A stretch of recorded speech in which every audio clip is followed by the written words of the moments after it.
എൻ്റെ പ്രിയപ്പെട്ട സഹോദരങ്ങളെ, നിങ്ങളുടെ കുടുംബത്തിൽ അടിക്കടി മരണം, അടിക്കടി അപകടം, സാമ്പത്തിക ഞെരുക്കങ്ങൾ, ചില ദുരിതങ്ങളിലൂടെ നിങ്ങൾ കടന്നു പോകുന്നുണ്ടെങ്കിൽ ഈ സമയത്ത് പ്രാർത്ഥിക്കുക. നമ്മുടെ കുടുംബത്തിൻ്റെ മേലുള്ള സകല തിന്മകളും ശാപങ്ങളും രോഗങ്ങളും പീഡകളും യേശുവേ ഈ പരിശുദ്ധ അൽത്താരിൽ സമർപ്പിച്ച് പ്രാർത്ഥിക്കുന്നു.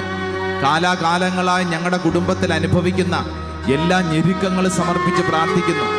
ചില കുടുംബങ്ങളിൽ സാമ്പത്തികമായിട്ട് വലിയ ബുദ്ധിമുട്ടും ഭാരവും, എത്ര അധ്വാനിച്ചിട്ടും വേണ്ടത്ര ഒരു സാമ്പത്തികമായിട്ടുള്ള ഭദ്രതയില്ലാത്ത അവസ്ഥ, എപ്പോഴും ആശുപത്രി കയറി ഇറങ്ങുന്ന അവസ്ഥ, കുടുംബത്തിൽ ഒന്നും മിച്ചമില്ലാത്ത അവസ്ഥ, അനാവശ്യമായിട്ട് സമ്പത്ത് ചെലവഴിക്കപ്പെടുന്ന അവസ്ഥ.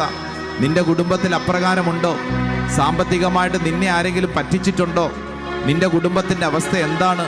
അധ്വാനത്തിനനുസരിച്ചുള്ള ഫലം കിട്ടുന്നുണ്ടോ? ദൈവമേ, ഈ പരിശുദ്ധ അൽത്താരയിൽ